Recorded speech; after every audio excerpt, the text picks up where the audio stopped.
Someone is lying to us. Rams star quarterback Matthew Stafford has a surprising injury update to go over, as well as the Rams getting some key players back from injury in today's practice and what that means for the season.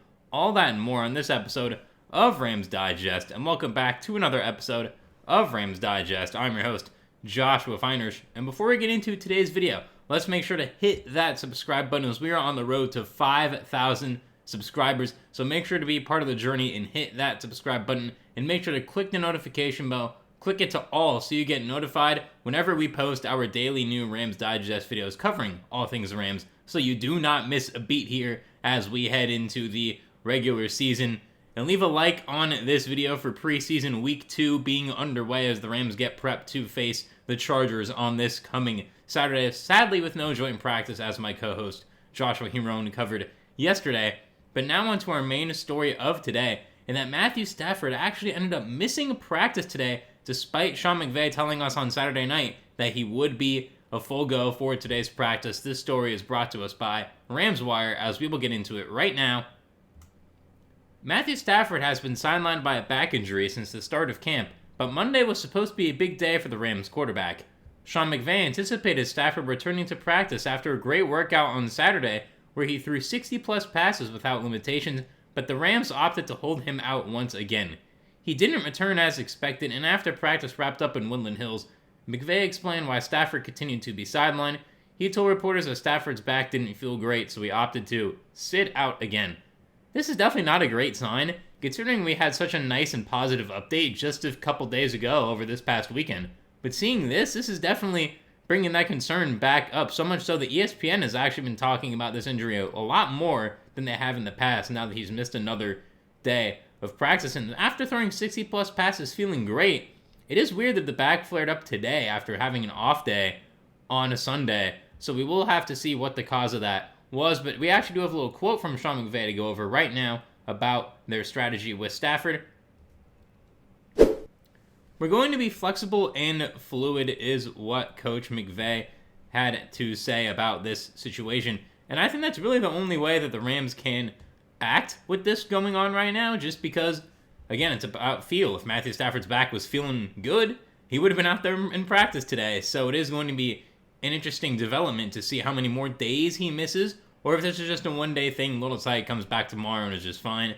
So the concern level will have to be measured by the more days he misses. If this was just a one-day thing, it's fine. But now that we're starting to get towards the end of preseason here, especially after the second preseason game, you kind of know what your roster is going to be, with cuts having to be done within that next week. So Stafford's going to need to get reps with the guys pretty soon, who the Rams know for sure are going to be part of that first/second team offense. The Rams are taking a very cautious approach with their 37-year-old quarterback, choosing not to rush him back before the start of the season. McVay said that they'll take it a day at a time with Stafford, and understandably so. Yeah, definitely agree with that, as we just mentioned. Additionally, McVay made an important note that surgery has not been in the conversation when it comes to Stafford's back. It's encouraging to hear that things haven't reached that point yet, and hopefully he's able to recover without needing any sort of procedure. And again, we have some analysis there from Coach McVay to get into right now. That hasn't been a conversation that we've had.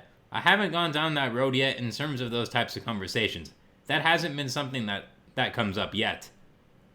And that is the positive in this, in that Sean McVay has confirmed that Stafford surgery is not yet on the table, meaning this issue would not be resolved with just a surgery or with surgery in general, which is really, really good to hear, because back surgery, that's no joke. It's not like the Eagles' offensive lineman Landon Dickerson's having done to his knee, where you can return potentially from that in a couple weeks. A back injury, that's a very serious surgery that takes a lot of time to heal, even if it's just a minor procedure. And for Matthew Stafford, avoiding that surgery is going to be key so that he can play in as many games as possible for this upcoming season. And that's definitely going to be super important for this Rams team for him to be healthy, because if he is not healthy, the Rams are going to be in for a very rough season, despite Jimmy G having some experience. Stafford needing to get back sooner rather than later to get these reps with his players and to make sure he's fully healthy and conditioned to play in week 1. The Rams will practice once again on Tuesday, but McVay said it's unclear if Stafford will be on the field for that session. It will likely depend on how his back is feeling in the morning, but even if it's better, the team may choose to take it slow and hold him out again. I completely disagree with this synopsis here, holding him out again if his back is feeling better. I'm not saying he has to throw 60-plus passes, but even if he does 10 reps with the first team 11 on 11 and then he's done, that's still something compared to nothing. He doesn't have to be, oh, this is a full-on practice. Just get him out there in any capacity. He did do a little bit of individual work today, but it was more so a recovery day, which we will get into a little bit later. But this is definitely an interesting development, one that I did not expect to see today. We know now it's an aggravated disc in his back. It's not just soreness, so we know there is a specific area that the Rams medical staff and Stafford's own doctors are trying to treat. So hopefully that disc is getting better sooner rather than later. As for the Immortal Chamber Stafford spent some time in on Monday, it isn't exclusively for him. McVay said it's for the whole team to use, and it uses red light therapy. Yes, this is what Matthew Stafford was in during the practice in Immortal Chamber, which we will get into a little bit later in this video, and as to what exactly this was, because I didn't know what this was, and it's definitely very interesting to learn about. So we're going to learn a little bit about the Immortal Chamber that Matthew Stafford spent some time in, and it mainly uses red light therapy, which I've heard is very healthy for you. So hopefully that is helping the recovery. But it's also good to note that this chamber wasn't only for him, and that it was for the whole team. There is less than a month until the Rams' first regular season game on September 7th against the Houston Texans. Week 1 is quickly approaching, and as confident as Los Angeles is in its veteran signal caller's ability to play without much preparation, it would be good if he could practice a few times before the season begins, as Stafford Watch now does continue for another couple of days. Yeah, that is definitely something to note, because that's definitely a concern now that he will miss week 1. Although, again, I don't think it's highly likely as of right now, but if he misses another full week of practice, it's definitely on the table that week 1 is out of the question. So comment down below right now your thoughts on this. Do you believe Stafford's back little tightness setback today was something, nothing, or everything? To me, this is something. It's not everything. Just if he misses this week again, it's going to be everything. This is a 7, 8 out of 10 level of concern that he's going to miss week 1, but my concern was down to a 1.5, and now we're back up to a 3.5. So we don't want to overreact just yet that he's for sure missing week 1, but the Rams seem to think he'll be okay for week 1, which is good. So if McVay holds out Stafford tomorrow, my guess is he'd be back Wednesday if he's feeling okay again. So hopefully that is the case with that. And now we do need to get into what exactly the Immortal Chamber was, and just how exactly it is designed to help the human body recover. We're going to get a little bit into this. We're not going to go too deep into the science, just because I'm not a medical professional. If anyone is a doctor or an athletic trainer down in the comments, feel free to drop some knowledge about what the Immortal Chamber is, because I'm interested in learning. I'm sure a lot of other people are interested in learning, so we will get into that right now here from Rams Wire. It wasn't just that Stafford missed practice, though. He spent some time in what's called an Immortal Chamber, a chrome futuristic-looking trailer stationed at the Rams facility in Woodland Hills. That is another thing to note. The Rams are no longer at Loyola Marymount University. They're now back at their own team facility in Woodland Hills. So what on earth is this chamber? And should fans be concerned about their team's 37-year-old quarterback? Well, let's dive in. And now we are going to get into what this chamber looks like right now. This is a photo from the Rams Twitter, from a reporter on Twitter. This is definitely an interesting looking chamber. As you can see the logo on there, the Immortal Chamber. Definitely quite roomy in there, at least from what I can tell. I've seen some red light machines where it's a little compact, but this looks like it has a lot of room in it, which is definitely good for Matthew Stafford being inside of there. And let's get into a little bit about what it does right now. In layman's terms, it's a zero-gravity chair table that a person lies on to help with rest and rejuvenation. It quickly calms your nervous system, shifting you out of fight or flight mode so your body can fully absorb the various modalities and stimulate recovery. Yeah, that is what the Immortal Chamber is in layman's terms, I guess. Didn't sound like a lot of layman's terms there to me, but it seems like it calms you down. Seems kind of cool. Hopefully it calms down the pain in Matthew Stafford's back, and we do have a little bit of a quote here from the Immortal website going in a little more depth on what exactly this does, along with some Rams Wire quotes here as well. According to the Immortal website, these chambers use multi-wave pulsed electromagnetic fields that utilize short-duration electrical pulses that may treat various health conditions such as pain relief. They may also use vibroacoustic sound therapy that combines music, voice, and sound with the vibration to promote relaxation and well-being. There's multi-wavelength light therapy too, also known as low-level light therapy, or photobiomodulation. Involves the use of specific wavelengths of red or near-infrared light to stimulate cellular function and promote various health benefits. Yeah, so there you go if you wanted a bit more of a scientific explanation behind this. So the electromagnetic therapy, it's kind of, I've seen that before back in, funny enough, the bubble vlogs that JaVale McGee, the NBA player, used to post from the NBA bubble where they used an electromagnetic machine on some of the players. But the music therapy, I've heard of music therapy, don't know if it works. We don't know exactly what Stafford was doing in that machine, what type of therapy. My guess would be red light, just because it's the most common one out of these. But again, I'm not a medical professional.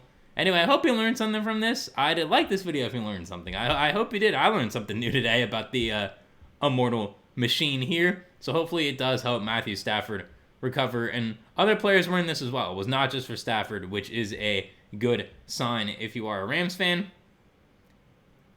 And should Rams fans be concerned about this? That is the main question. Maybe, maybe not. It's hard to say. But it's never great when your 37-year-old quarterback has a back injury so painful that it requires an epidural and a $160,000 chamber to help. Yeah, that is what it costs to actually have a chamber. I don't know if that's how much it costs to bring. If somebody wanted to use it in the audience, I can't tell you that. I'm sure it's on their website if you were interested, or if you know someone who potentially needs it. But hopefully it is worth the money here for the Rams or Matthew Stafford, whoever decided, or if they had to pay this much money to get the chamber over there. I hope it's worth everyone's time and that Matthew Stafford is able to recover from this injury sooner rather than later. Because if he's using this type of machine, this also shows a lot of dedication from him and the Rams medical staff to try to provide him with the best possible treatment for his injury.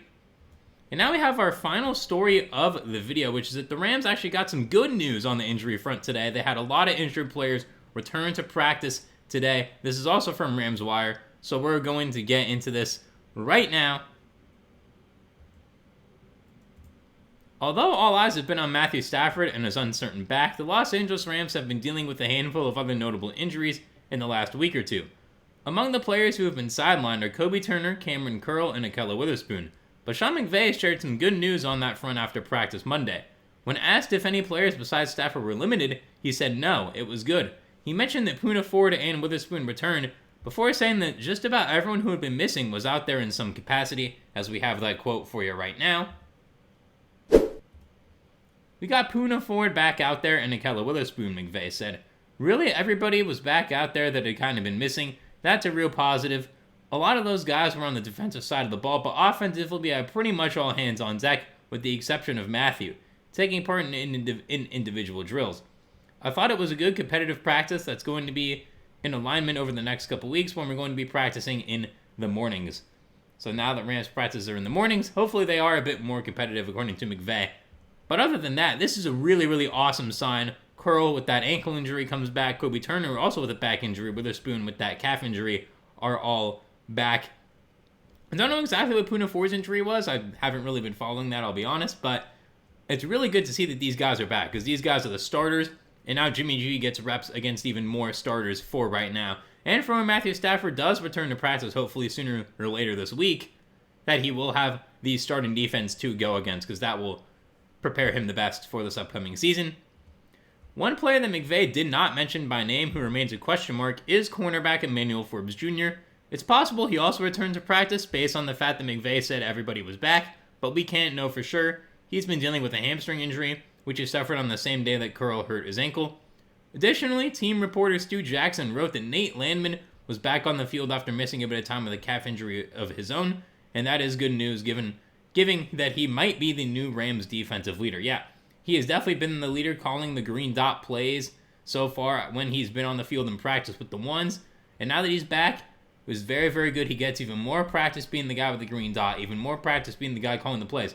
And now this provides more of a test for the offense as well, given that the first team defense is now back in pretty much full swing here. Again, we don't know for sure about Emmanuel Forbes, but it is definitely important to make sure that these two guys are healthy and that these guys are able to practice against each other, especially, like Joshua Huron mentioned yesterday, if the Rams and Saints do have a joint practice this week, funny enough, the Saints are practicing down in Irvine, might be where the Rams were at UCI for a little bit. Don't know about that for sure, but that would be kind of interesting if the Rams do by chance go back there. I know my co-host did mention that it was going to be a neutral site, but we will see. That does remain to be seen, but definitely an interesting development here. And comment down below, what does this mean for the defense? I would love to know. And on a quick note here, the Rams did waive tight end Anthony Torres today based on an injury designation, and the Rams did also sign a new tight end who formerly played with the Eagles and the Chargers. So that is definitely an interesting note to keep an eye on. The Torres, a guy who we were watching for in the preseason game, he got hurt. Coach McVay said he will have to miss a lot of time, which is why they waived him with an injury designation.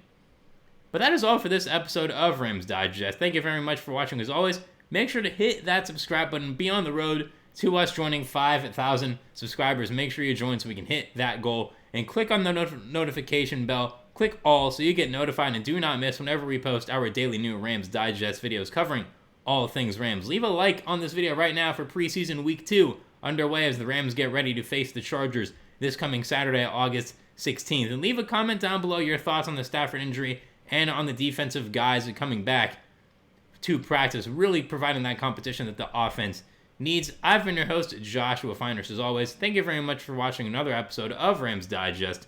I hope you enjoyed it. I'll see you soon for another one, and have a great rest of your day.